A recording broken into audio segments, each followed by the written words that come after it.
രാജു എബ്രഹാം CPM-ന്റെ പത്തനംതിട്ട പുതിയ ജില്ലാ സെക്രട്ടറിയായി തെരഞ്ഞെടുക്കപ്പെട്ടിരിക്കുന്നു. ഇപ്പോൾ മുൻ സെക്രട്ടറി KP ഉദയഭാനുവാണ് നമ്മോടൊപ്പം ഉള്ളത്. ആദ്യമേ തന്നെ ചോദിക്കുന്നത്, രാജു എബ്രഹാമിന്റെ സമവായത്തിന്റെ അടിസ്ഥാനത്തിലാണോ പുതിയ ജില്ലാ സെക്രട്ടറി ആക്കിയത്? പാർട്ടിക്കകത്ത് അങ്ങനെ സമവായമൊന്നുമില്ല. രാജു എബ്രഹാമിനെ പാർട്ടി ജില്ലാ കമ്മിറ്റി തിരഞ്ഞെടുക്കപ്പെട്ടവർ വളരെ സന്തോഷത്തോടെ ഐക്യകണ്ഠേനയാണ്. അങ്ങ് 3 ടേമിൽ ജില്ലാ സെക്രട്ടറി ആയിരുന്നല്ലോ, അങ്ങ് തൃപ്തനാണോ പടിയിറങ്ങുമ്പോൾ? ഞാൻ വളരെയേറെ സന്തോഷത്തോടു കൂടിയാണ്. ഈ പാർട്ടി പ്രവർത്തനം എന്ന് പറയുമ്പം പിന്നെ ഏതെങ്കിലും ഘടകത്തിൻ്റെ സെക്രട്ടറി മാത്രമല്ലല്ലോ. നമ്മുടെ കഴിവിൻ്റെ പരമാവധി പാർട്ടിയെ ശക്തിപ്പെടുത്താൻ വേണ്ടിയുള്ള പ്രവർത്തനമായി സെക്രട്ടറി ആയിരുന്ന കാലത്തേക്കാൾ കൂടുതൽ കരുത്തോടു കൂടി പ്രവർത്തിക്കും. ഇപ്പോൾ ജില്ലയിലെ 5 നിയമസഭാ മണ്ഡലങ്ങളിലും LDF ആണല്ലോ. നേരത്തെ കോൺഗ്രസിൻ്റെ അല്ലെങ്കിൽ UDF-ന്റെ ഒരു കോട്ട എന്നാണ് പത്തനംതിട്ട അറിയപ്പെട്ടിരുന്നത്. അതിപ്പോൾ 5 നിയമസഭാ മണ്ഡലങ്ങളും LDF-ന്റെ കയ്യിലാണ്. ആ ഒരു നേട്ടത്തിലേക്ക് വന്നപ്പോൾ അങ്ങ് എത്രമാത്രം അതിന് ഊർജിതമായി പ്രവർത്തിച്ചിരുന്ന കാലത്ത്? പത്തനംതിട്ട ജില്ലയെ ഇടതുപക്ഷ ജനാധിപത്യ മുന്നണിക്ക് അനുകൂലമാക്കി എടുക്കുന്നതിന് രാഷ്ട്രീയ എതിരാളികളിലുള്ള എല്ലാ ദുർബലതയും പരമാവധി ഞങ്ങൾ പ്രയോജനപ്പെടുത്തിയിട്ടുണ്ട്. നല്ല സഹകരണം, അതിൽ നിന്ന് തന്നെ ഒരുപാട് കേഡർമാരെ ഞങ്ങൾ പാർട്ടിയിലേക്ക് കൊണ്ടുവന്നു. പാർട്ടിയുടെ വിപുലീകരണം, പിന്നെ ജനങ്ങൾക്ക് സ്വീകാര്യമായ രീതിയിലുള്ള സ്ഥാനാർത്ഥികളെ നിശ്ചയിക്കുന്നത് ആവശ്യം. അതാണ് ഏറ്റവും വലിയ വിജയം എന്ന് പറഞ്ഞാൽ സ്ഥാനാർത്ഥികളെല്ലാം തന്നെ ജനങ്ങൾക്ക് സ്വീകാര്യമായിട്ടുള്ള സ്ഥാനാർത്ഥികളാണ്. അല്ല പാർട്ടി നേതൃത്വം നാട്ടുകാരിൽ അടിച്ചേൽപ്പിക്കുകയല്ല. ഞങ്ങൾ ജനങ്ങൾക്ക് സ്വീകാര്യമായ സ്ഥാനാർത്ഥികളെ കണ്ടെത്തി എല്ലായിടവും നിർത്തും.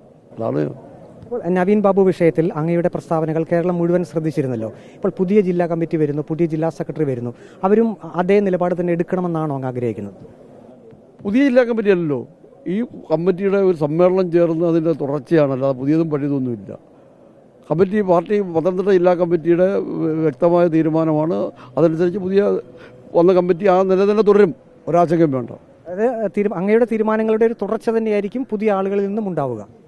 അത് തന്നെ, ഇത് തുടർച്ചയായി തന്നെ ഈ പ്രവർത്തനമായി കൂട്ടായ പ്രവർത്തനമാണ്. മനസ്സിലായത്, ഇത് കോൺഗ്രസും BJP അല്ല. മനസ്സിലായോ, ഇത് കളക്റ്റീവ് ലീഡർഷിപ്പാണ്, കൂട്ടായ പ്രവർത്തനം. മനസ്സിലായോ. അപ്പോൾ ഇവിടെയുള്ള സർവീസ് സഹകരണ ബാങ്കുകളിൽ നടന്ന തെരഞ്ഞെടുപ്പുകളിലും LDF-ന് വലിയ വിജയങ്ങൾ നേടാൻ കഴിഞ്ഞിരുന്നു. UDF പ്രധാനമായിട്ട് വിമർശനം ഉന്നയിച്ചത് കള്ളവോട്ട്, അങ്ങനെയുള്ള ഗുണ്ടായിസം ഒക്കെ CPM കാണിച്ചു, അങ്ങനെയാണ് ഈ ബാങ്കുകളൊക്കെ പിടിച്ചെടുത്തതെന്നാണ്.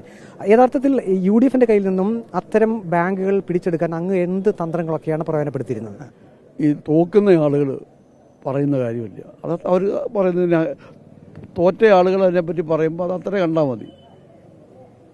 ഈ ലോക്സഭാ തെരഞ്ഞെടുപ്പിൽ ഒരിക്കലും പത്തനംതിട്ട ലോക്സഭാ മണ്ഡലത്തിൽ LDF-ന് വിജയിക്കാൻ കഴിയുന്നില്ല. ഇപ്പോൾ അങ്ങ് ജില്ലാ സെക്രട്ടറി ആയിരുന്ന സമയത്തും ഒരു വിജയത്തിലേക്ക് പോകാൻ കഴിഞ്ഞിട്ടില്ല. ഇനിയിപ്പോൾ രാജു എബ്രഹാമിനെ കൊണ്ട് അത് സാധിക്കുമെന്ന് അങ്ങ് കരുതുന്നുണ്ടോ? രാജു എബ്രഹാം മാത്രമല്ലോ, ഞങ്ങളെല്ലാം കൂട്ടായിട്ടുള്ള പ്രവർത്തനത്തോടെ ഞങ്ങൾ അടുത്ത പഞ്ചായത്ത് തെരഞ്ഞെടുപ്പിൽ നല്ല വിജയം ഉണ്ടാവും. അസംബ്ലി സീറ്റ് ഞങ്ങൾ 5 നിലനിർത്തും. പാർലമെൻറ്റ് ഞങ്ങൾ പിടിച്ചിരിക്കും. പത്തനംതിട്ട ലോക്സഭാ മണ്ഡലം LDF പിടിച്ചെടുക്കും എന്ന് തന്നെയാണ് പത്തനംതിട്ട മുൻ CPM ജില്ലാ സെക്രട്ടറി KP ഉദയഭാനു വ്യക്തമാക്കിയിരിക്കുന്നത്. അതേസമയം തന്നെ നിലവിൽ ഉണ്ടായിരുന്ന ജില്ലാ കമ്മിറ്റിയുടെ തീരുമാനങ്ങളും ഒപ്പം തന്നെ അവർ നടപ്പിലാക്കിയ കാര്യങ്ങളുമൊക്കെ ഇപ്പോൾ നിലവിൽ പുതുതായി വന്ന ജില്ലാ കമ്മിറ്റിയും ഒപ്പം തന്നെ ജില്ലാ സെക്രട്ടറിയും തുടരുമെന്നും KP ഉദയഭാനു വ്യക്തമാക്കിയിരിക്കുന്നു.